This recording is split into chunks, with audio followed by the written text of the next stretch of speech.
I have no audio. So how about now? Yes. Hang on. You can hear me.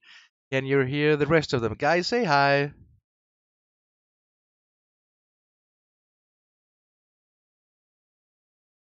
Properties.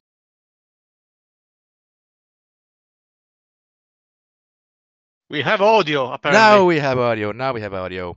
Perfect. Yay! Finally, welcome.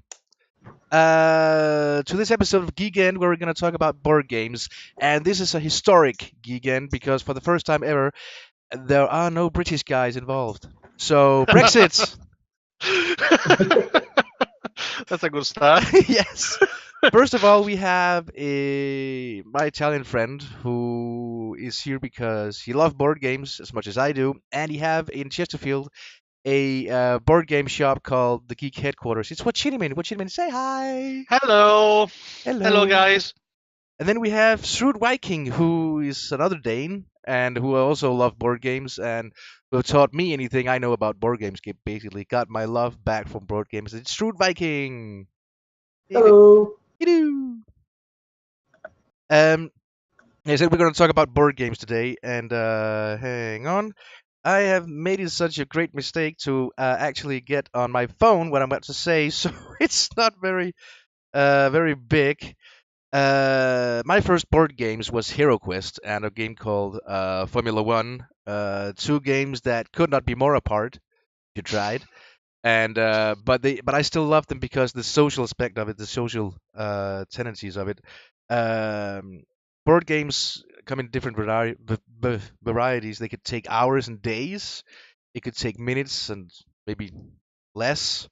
We're gonna tonight talk about the past, the present, and the future of board games. So, guys, your very first board game that you can remember, what was that? Oddly enough, for myself, was as well a Hero Quest. Yay! I had to save a lot of weekly money from my parents to actually afford it because when I bought it was very expensive for just a 10-year-old kid. And it was my first double into fantasy, into adventure, into miniatures, if you want to.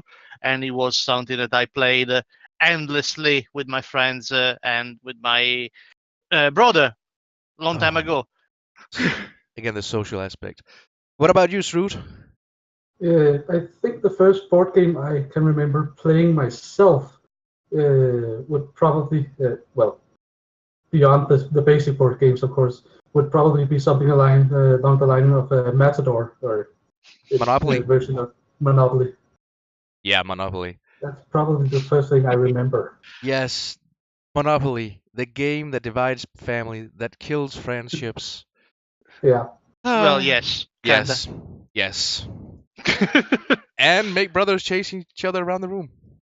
That happens as well, or table flips, or yes, divorces. Oh yes, flip the table and just walk off in anger. Oh my God, that's yes. Yes. I remember on Hero Quest, the very first assignment, that little booklet that you got with the different assignments in. The first assignment, it was easy. We took about 15 minutes or so. So we said, okay, there are about 16 jobs in here. Let's do them all if they're all this short. 7 hours later, we went, no more. Yeah, exactly. It was like, oh, come on, please. We probably can date the first table flip to a game of Monopoly. The first rage quit table flip in history of gaming is a game of Monopoly somewhere in the world. Yeah. Chess. I can't really imagine a table flip in chess. You can't? Ah! You took my queen, you. Yeah, exactly. Well, you can't imagine a streaker at a chess game. Yeah, well, that too as well. Yes. Monopoly is intentionally confusing and unfair. Yes. Yes, it is. It is indeed. You can't argue with that one.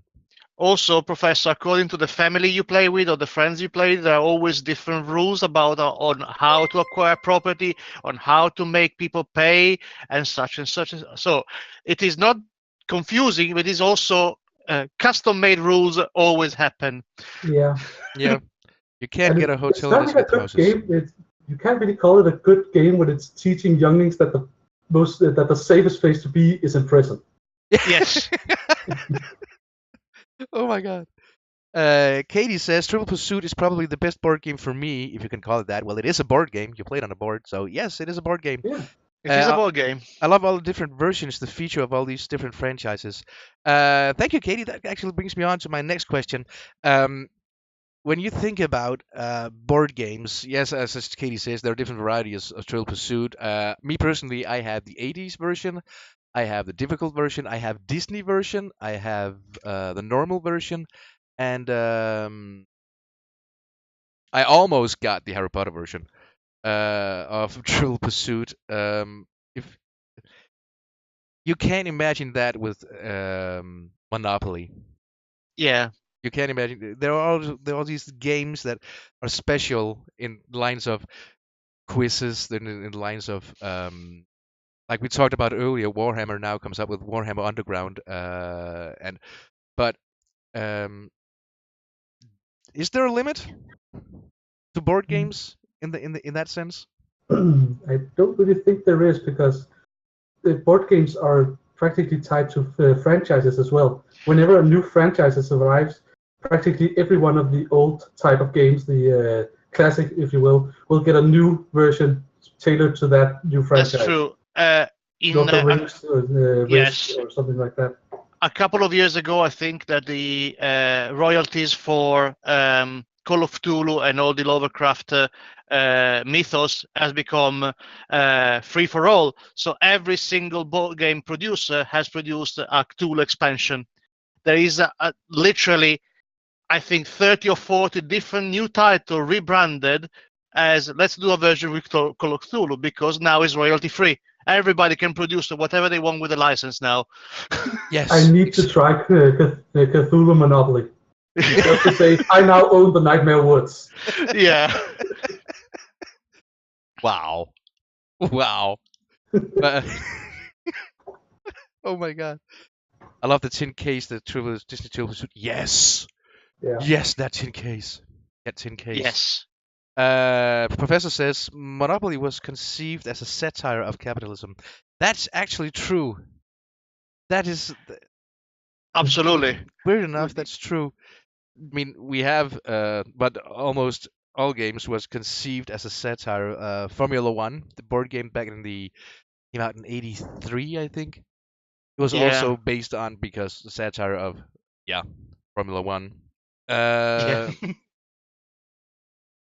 Hang on. But yeah, the idea in Monopoly that you can get out of prison if you have a right ticket or you can pay your way out, that's what Corruption. politicians most or capitalists do. If you have more money, you can avoid to get in prison. Yes. Yeah. Yes.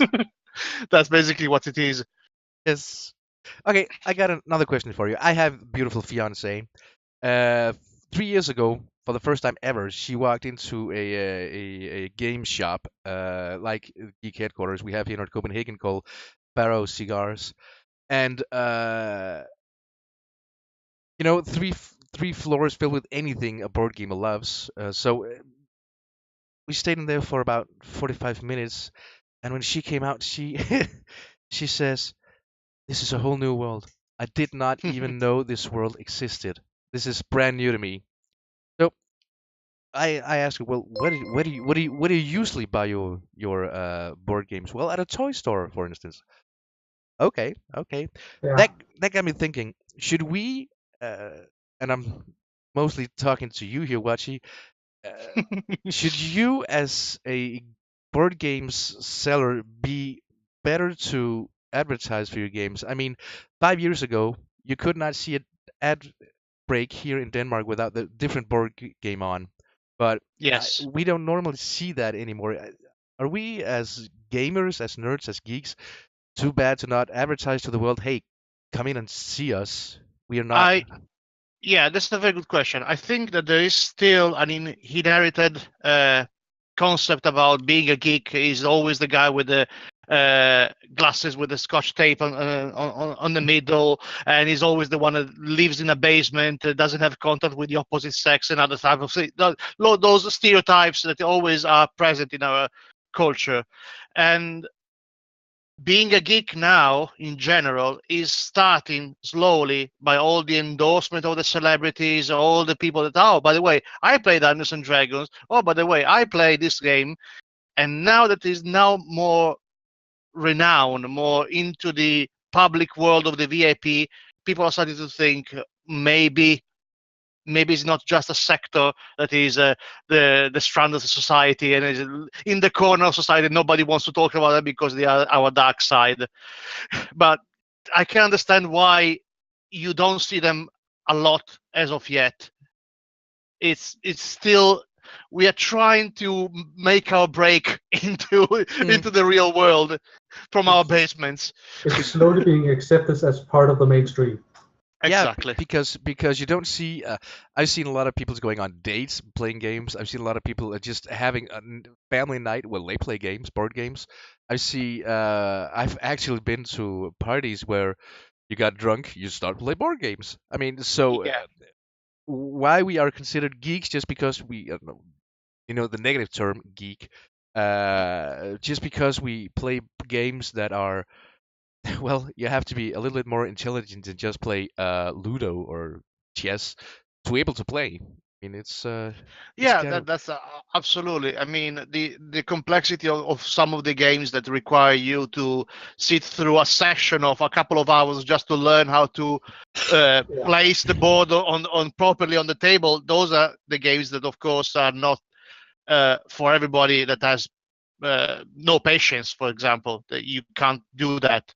But at the same time, there are games that are so easy that you can explain in literally 2 minutes, and that's your entry gateway to a more complex world that you can explore if you want to. yes, exactly. I mean, Yeah, yeah, we've also reached the time where we have to actually sit down and talk about how much time do we actually have to play game game X in this situation.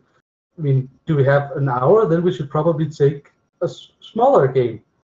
But are we actually decided to? Now we have games where we actually have to say, okay, we're going to sit down this entire weekend to play this game. Exactly. yes, like what was that game? Twilight Imperium Twilight Imperium. is a game where Yes. a week is probably not enough to finish one of Yeah. those games. Exactly. Yes, that's the game. I Also, I mean, Settlers of Catan is also take a while to set up. Yeah. So basically, half the fun is sometimes just setting it up, just talking about how we're gonna play it or something like that. absolutely. Yeah. It's so freaking fun. What's your favorite board game? That's a very weird question, a very odd question to somebody that played a lot of them. If we want to extend the concept of board game to everything that you play with physical things and not a video game, even if it's not made of plastic or cardboard, I always have to say Magic the Gathering. For me, it has been the biggest and the brightest and the strongest example of, let's call it, a game that you play on a table. Not necessarily a board game, but a game that you play on a table with friends. Yes, I should maybe clarify that. But tonight it's not just board games. We're talking about games you play on a table, board games. More tabletop games. Tabletop games in general, but card and everything. So yeah, Magic the Gathering also. Like I told you the other day, it's not me. Not because I don't find it fun to watch, but I don't understand it. And ShrewdViking has tried to maybe play it a couple of times, but yeah, never any And again, luck. It is a game that has a long learning curve, I would say, Yes. because there's so many mechanics in it. but as a professor is also suggesting here in the chat, if you want to go extend the spectrum once again, Dungeons and Dragons is the perfect board game Yes. that technically has all the elements of a board game. You sit with friends, you spend the evening, the weekend, playing the same game, pen, paper, dice, Sometimes miniatures, figurines. miniatures, maps. So you have all the world of board games in one single media, which is the role-playing game. Yeah. Shrewd, favorite game? I would probably say that it's Sentinels of the Multiverse, another card game. Where I simply love it because it's so goofy and over the top. They're playing these weird heroes that has to work together to defeat some insane supervillain. Yeah. Yes. I have to be honest. There are two for me. One is Resistance, and the other is Cards Against Humanity, which shows me as a person. Maybe I don't know. You want to betray your friends and insult them while doing it. Yes. Yeah. Yes. Actually. Yeah. Well. If you could look into, I mean, when we look back from 40 years back, if we look back at the 40 years ago, the games were, as we talked about, board. It was backgammon, it was checkers, it was Monopoly, it was those older games. If you look back from 40 years from now and look at the games we have now, um, will they be considered old-fashioned games at that time? Do we progress? Do board games progress? Board game, board game progress in terms of the media that is used. There are games currently that uses apps that are linked to your phone to add an additional level of depth to the game. Now, the very big example is XCOM. There is the board game of XCOM, Enemy Unknown, and you have an app that tells you in real time what are the tasks that you have to choose. So it adds an additional level. And I think that in 40 years from now, we must still consider these games vintage, but the same Dungeons and Dragons now has evolved from the paper version, and people at my sessions comes with a tablet that has the character sheet, and they have a dice roller inside an app. So the media has already evolved in terms of the role playing, because there is the digital version now that is not replacing it, but making more faster to deal with. So it is evolving. Yes, Tot. Yeah, I would agree with you that the games we play now might someday be called vintage of some kind, but I don't think they will ever claim the status of being classics like Ludo or backgammon or chess or the like. But I think that's also because that the older games didn't really have that background to them, the story of them. Where nowadays when you play a game, it's always setting up the story. You're a hero, you're a villain, you're someone who's trying to get something, or there's always a story in the board games now. Where in the old ones, you just move that piece somewhere to try and win. That was all they were. Yeah, I wouldn't There say wasn't that. a story of what the pieces in Ludo were. They just needed to get into that centerpiece just to win. Yeah, you don't have to. Just to correct you, you don't have to always to be bad or good. I mean, Settlers of Catan, you're not bad or good. You're just a merchant, basically. Yeah. Yes. But it's always setting you up as some story you have to try and play out. Yeah. Mm-hmm. But my personal thought is, I mean, for like you said, 20, 30 years ago, co-op games in board games, you only had the role-playing games. You only have Dungeons and Dragons. You only had Hero Quest. But like Professor says, yeah, working with friends like Legendary, like Pandemic, Yeah. they have come out and they've come to stay, because I hear more and more people exactly say that thing. Well, I like board games where you play against the board. Yes. I Yeah. mean, I also thoroughly enjoy that kind of game. yes. Yeah, I do think that the most intense board gaming session I ever had was around the game of Pandemic, and that is the one of the type of games you can't play multiple games in a night, because at the end of one, either if you win or you fail, you feel drained because you either defeated the board and you feel so excited, wow, we made it, or you feel depressed because you condemn the world to a future of viruses that destroy you. So there's two It is different levels exhausting. of. It's exhausting. It's an exhausting game in a good way. Yes, yes, exactly. Yeah. And I also think that those kind of games open up how many can actually sit down and play a game, because a lot of people know that guy or girl or something that's a bit too competitive to play a game with. Well, when you're playing a cooperative game where you're playing against the board, that doesn't really come into effect that often, because you can't really be overly aggressive towards a piece of cardboard. Well, when you're playing, for instance, Monopoly of some sort, they're suddenly playing against you and being overly aggressive against you. That's suddenly a bit uncomfortable. Yeah. But you can always invite them to play the cooperative games. I have to do this. I'm curious. I'm sorry, Watchy. Noxious, has he ever flipped a board? I have to know this. No, she never flipped. Noxious Cat in chat is my wife. No, she never flipped a board, but we played board games against each other, and I will say 90% of the time I tend to win, because I don't know, it's something that is innate in me that I can find easier solution for things that are way too complicated. I don't know. It's something that happens. So she enjoyed to play the games because I sometimes force her to,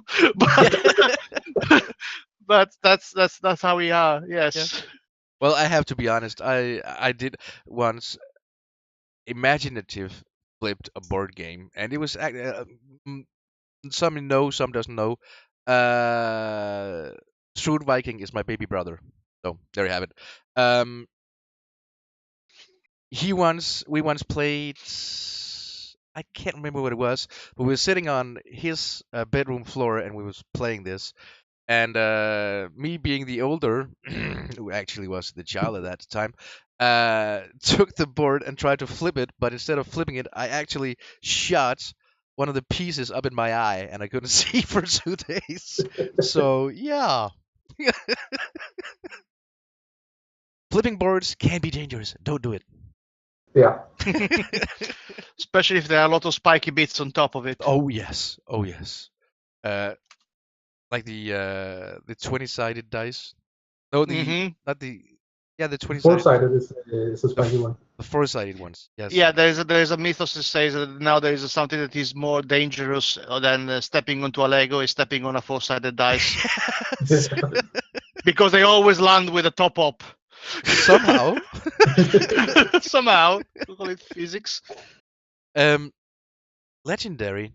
I'm on rocky ground now, because Legendary, is it Marvel? Right. Yes, Legendary is a franchise that spans across multiple licenses, like Aliens, like Firefly, like Marvel, DC sometimes. Okay. And it basically is a deck building game in which you play against the board and you acquire new cards for your deck that you keep drawing and playing against the enemies of the board. And you have to work with your friends, because the tasks, the missions that you have to do are co-op missions. So you play a card that help your friend to pass a specific task, and he can play a card to help you, and such and such. And of course, they are themed around those franchises. I played personally the Alien ones, and it was brutal. The Firefly version, of course, has only one season and is not even a joke. It's literally that. But yes. Yeah, thanks, Fox. But the Marvel version became so popular, it became the standard of yes. Legendary. It has like 7 or 8 different expansions for all the main storyline of Marvel Comics. Yeah. Beautiful game. Beautiful game. Of course, with original artworks and such other things. Maybe I should get my hands on that. I got the villain version, so. You got the what? The Marvel villains version of the game. So. Ooh. Wait. Villains. Is it that? What was You it play called? the villains against the heroes instead of the other way around. Oh, what was that card game you used to play a lot? Where you are either pickpocket or you were what's it called? Munchkin. Munchkin. Oh yeah, Munchkin. Another game that tends to break friendship and yes, there is a Firefly version, Professor. Yeah, trust me, Professor. I'm going on Google afterwards too. Trust me. Yeah, but yeah, yeah, Munchkin. There are also like 10, 12, 13, 14 different versions of that. Yes. yeah, and most of them are designed so they can cooperate with each other. Yes, yes. That's also the other thing that I love with those series games. You can mix and match all of Yeah. them. I had something written down that I want your opinion on. Yes. Yes, here it is. Recent years have shown a trend away from the stale male and pale. Know what that means? As the industry and the hobby opens up to new creators, designers, and enthusiasts. Board game meetups are no longer entirely dominated by the middlemen in pubs, and the growing diversity has been seen in all areas of the hobby. The industry too is also expanding, although somewhat slower, to include people of all backgrounds. When playing on PC and consoles, it's easier to find others with common gaming ground, but with Facebook and Twitter, it's getting easier to find other like-minded board gamers. I have change page. Page. Hang on. There it is. I have found new playmates on the Hero Quest world on Facebook. If we did not have these social medias, the board games would have found their endings within a few years. True or false? True. Although it's very true that social media put people together. It's probably one of the best use of the media itself that actually put people together for doing something together, not just sharing Candy Crush candies. But the thing is, the media and meetups, physical meetups, are now the way to go for gathering a group. You start with a message in a bottle sent into a Facebook media and say, "I'm looking for a group for players. Anybody around?" And somebody tune in the radio and says, "Oh, I might be interested. I have the same interest. Are you local? Can we meet up somewhere?" And there the group starts, and there the adventure starts, and everything else starts with that. It's incredible. It is. I mean, Yeah. like I said, I found three friends who also play Hero Quest. I wanted to play again, and yeah, we until a couple of months ago. We meet up every Thursday night and play a new chapter. I mean, it's fun. Um, Shrewd, if you we normally go to that gaming cafe.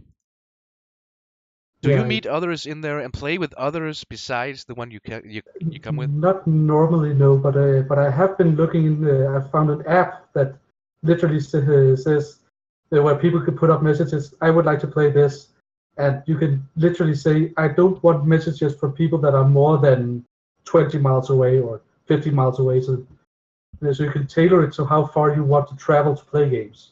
You got an app for But that? yeah, there's a. You gotta show it to me. You So gotta show it. basically, I think it's called Game for. it is Tinder for board gamers. Yes. Practically, yeah. Swipe left if Swipes. you don't like this. Sure. Oh my And god. Um, I, I just some research. Magic the Gathering. Hmm. Yes, they have a pro tour going all over the world. Yes. yeah, Yes, the guy who won the most is Paulo de Rosa from Brazil, who has Yes. this year, 2018, until July 1st, have won $450,000. I am in so the wrong business.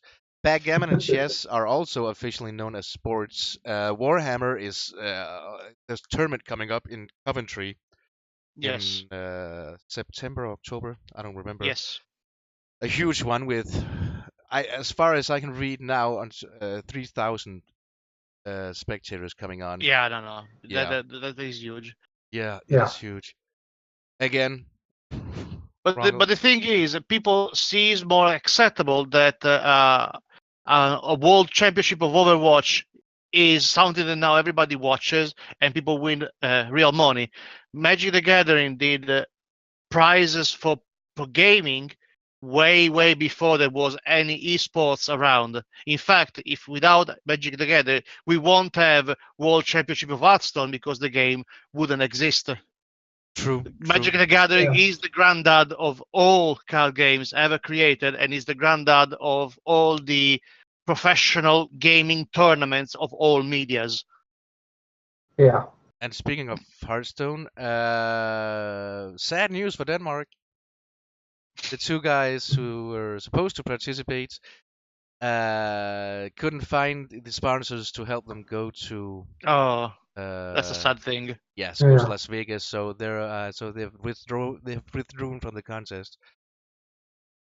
That's Again, news. yeah, that's annoying because I mean, when you are the world best at a game, you should be able to find sponsors. I mean, and Hearthstone is a famous game, but Yeah. That's very sad indeed. yeah. I actually only have one question left about board games. Mhm. That was fast. Yeah, I know it's been 40 minutes. So chat, if you want to jump in, hit it. If you guys have anything else, hit it. I mean, maybe I have pushed my Well, boundaries a bit too far. I have a topic if you want, Sure. which hit me. which is an evolution of what is considered now the golden rule for board game, which is what is called the legacy system. Legacy system is a system that evolves through time and through play games. The moment you play the first game, the game changes permanently. All the media in the game changes permanently, and from the subsequent play, you have a completely different game to play with. One of the biggest example of this, just to return into board games, is into a game that we already mentioned, is Pandemic. Pandemic, you can buy the box, you play the game, it doesn't change at all. But then you have Pandemic Legacy, and it's like watching a series of 24. You start with a board. After the first mission, the board changes permanently.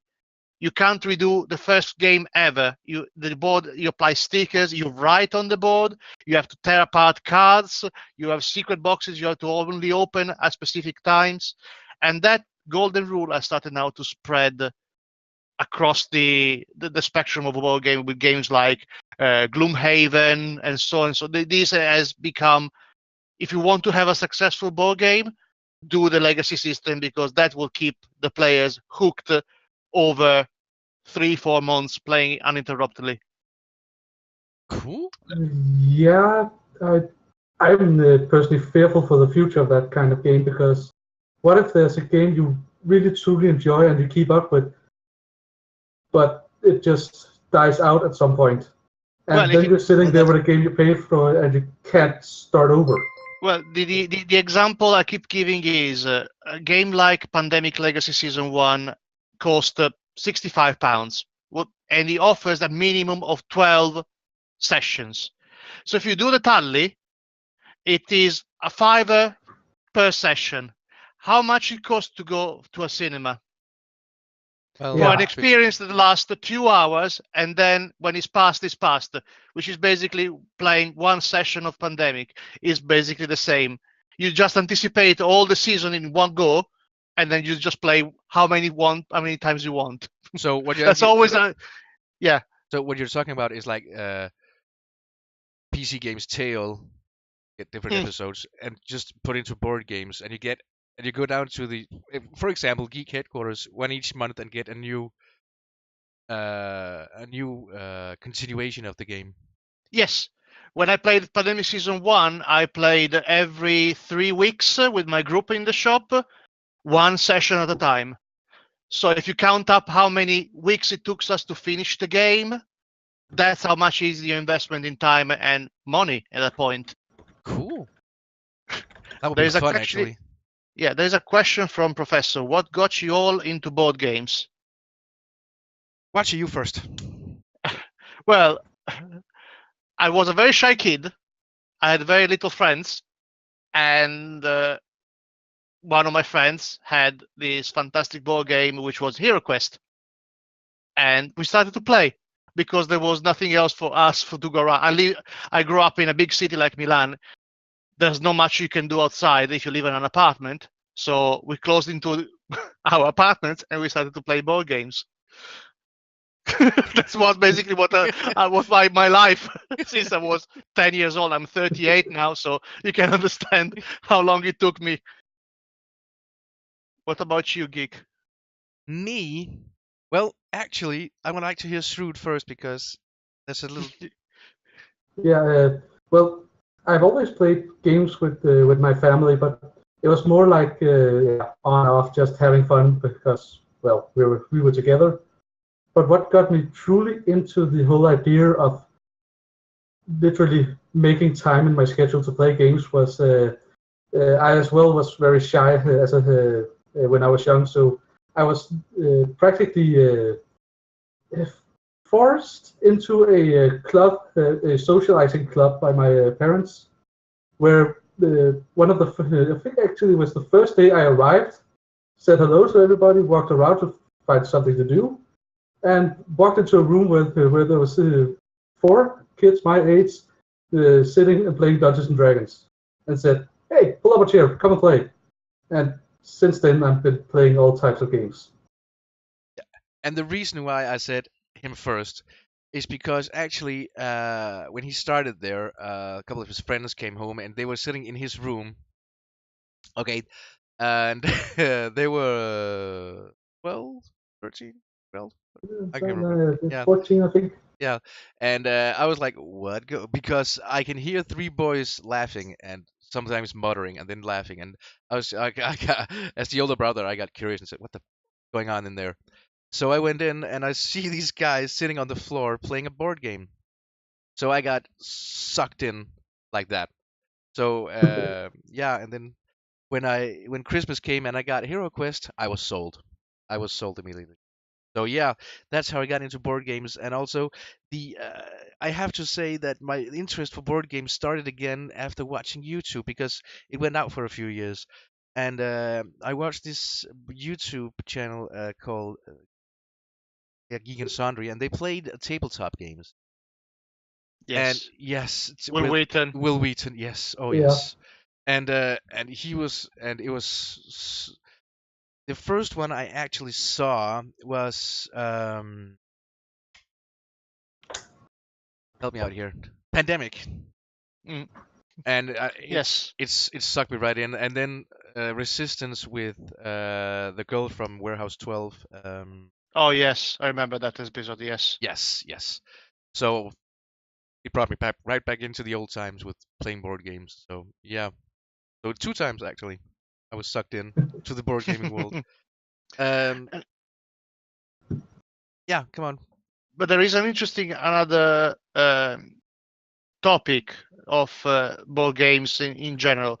We always laugh when there is a movie industry trying to make a movie out of a video game because Yeah. 99% of the times they fail miserably.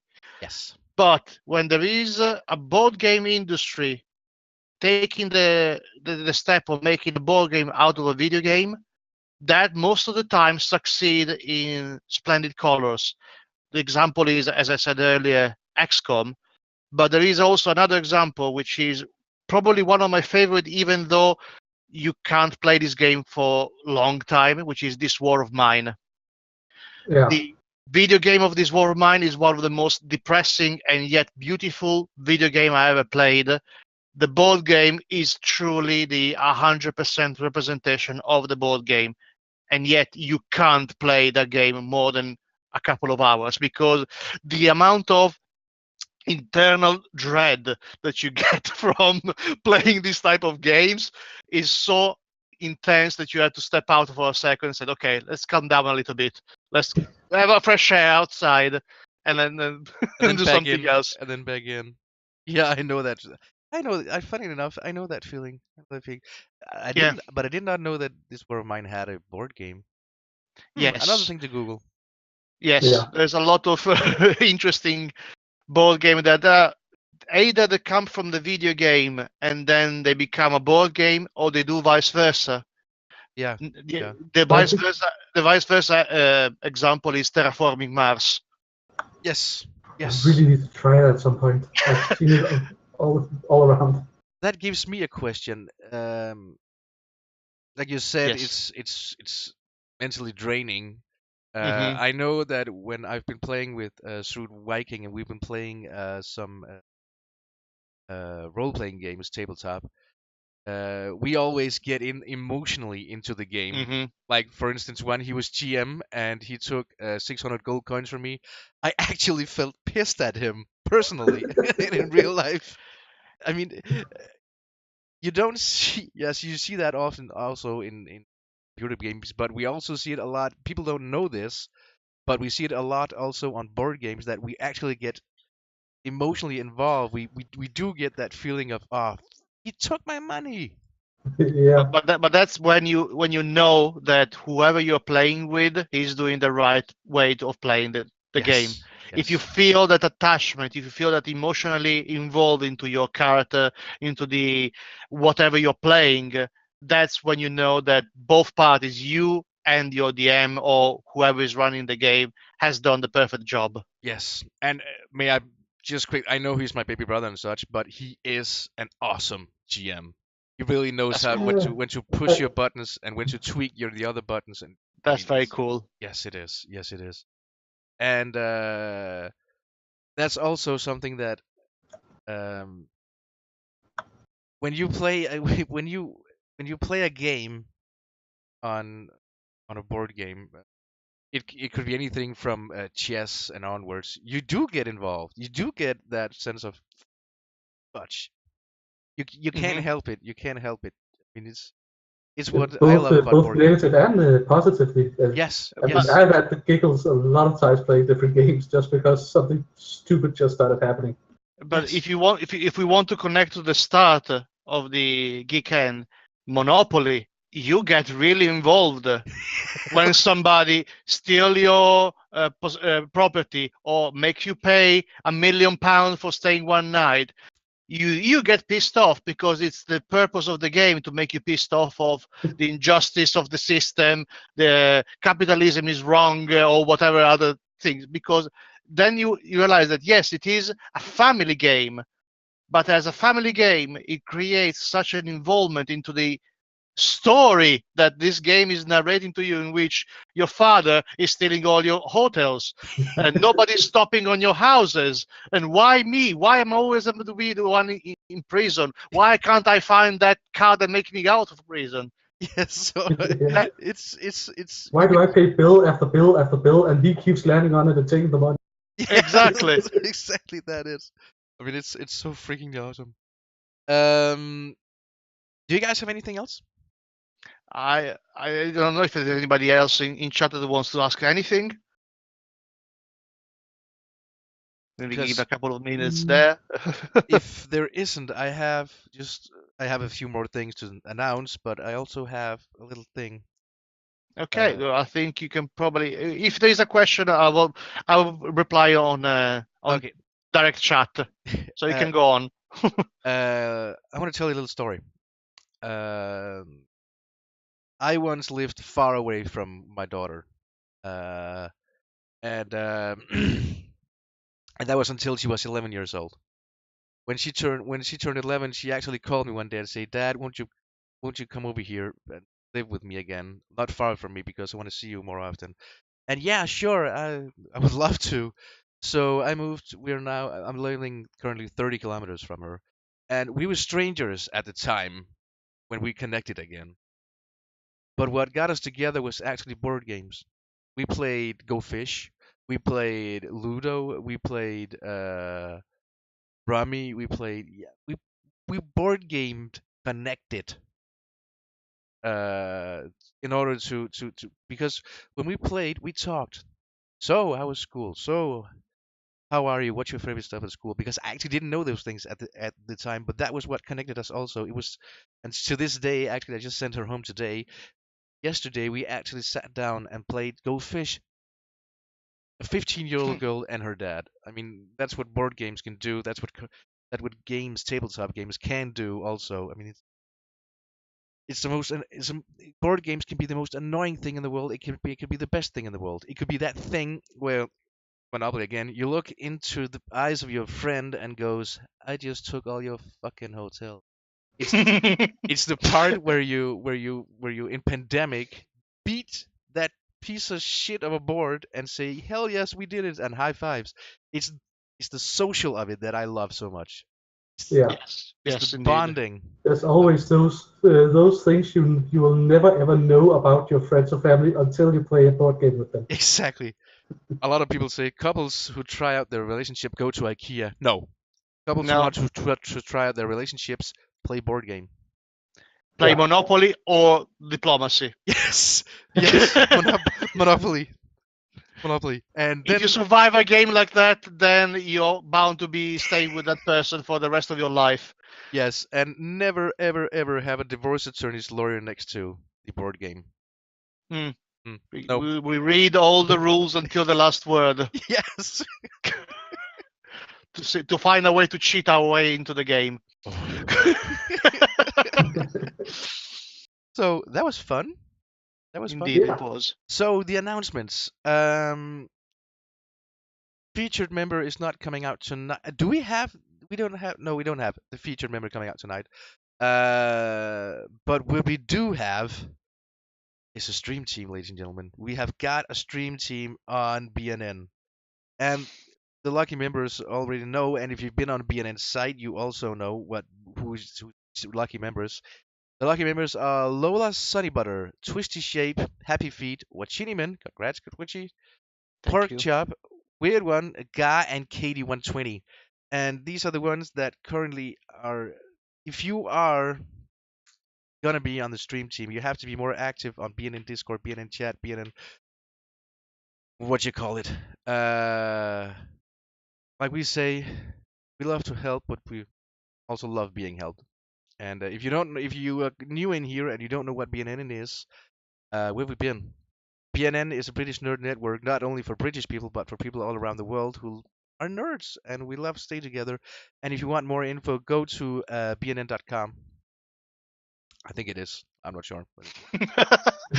There should be the link down there Yeah, anyway in the stream. and the clip competition. If you go into BNN's Discord, you can actually see the clips that are in the competition at the moment. I don't have a clip in clip competition, but in a couple of days the voting's over and we have a top 4 which we have to vote on, and then we announce the winner of this month's BNN clip competition. And of course, let me just check out what's the vote for. Yeah, like I said, I put it down here so I can't remember a goddamn thing. I'm old. Stop bothering me.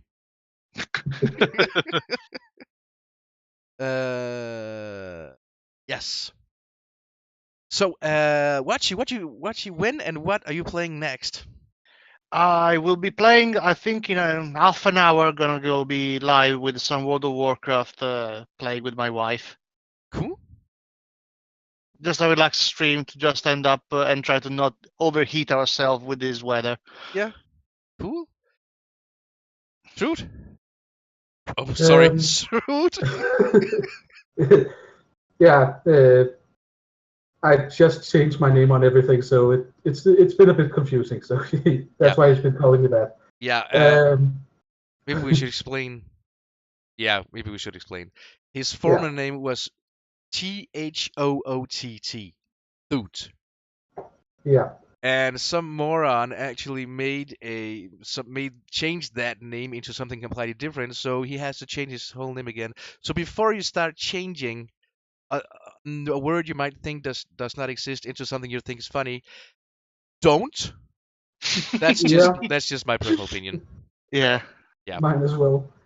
So No Total problem. rebranding all of a sudden. That's annoying. yeah, like my former name was Vix Far, as in Vix Dad, and everywhere I went, people went, "Is your fan of Vix Star?" No. What you? No. Who's that? Yeah, who's that? Yeah, go vote. Go vote on that click competition. But True, what are you? I didn't. What are you streaming next? Tomorrow around what would it be? Early afternoon. I'm probably going to continue my Stellaris playthrough, Cool. Great trying to game. see if I can explore the entire universe. Yeah, Good nice. stuff. Good stuff. And I'll be streaming tomorrow also. I'm not sure when we're streaming yet, but I think it's maybe either it's gonna be Destiny 2 or I'm gonna start up a new game. I'm not sure. I'm not sure. That's So interesting. yes. Yeah. Chat, do we have a raid? And do we have someone who can raid? Because this is British Nerds Network's channel, and I'm not sure if we can raid. If you have a name, I have a name. If you want a name. Someone with not so many viewers. Someone who hasn't been hosted. Is that a BNN cross terminal? Yes. You got it? BNN members. Yes. Cool. How about you? Weird One or Katie or anybody? Does anybody allowed to use the?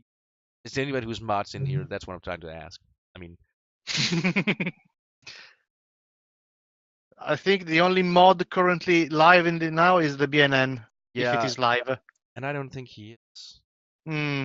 BNN. I can quickly check if he is. Yeah, we can quickly check. BNN, I have free pizza. It looks like he's in the chat. Yeah, there he is. In the There room. he is. He heard the pizza. Hey, boss. Yeah, we rating. Cross terminal? Sounds good. Yes. Thank you, BNN. Thank you so much. And of course, a big thank you to all those who hosted, rate, and followed this on this hour of Geekend. And a big thanks you to Wochinimen and Thank to you. Thank you for ShrewdViking. having me. Oh, anytime, So- anytime. And I don't know what's going on next week. I have to say, I have no idea. Weird One, if you know who's coming up next week, or Lola, if you know, Lola Study Butter, who's our new host.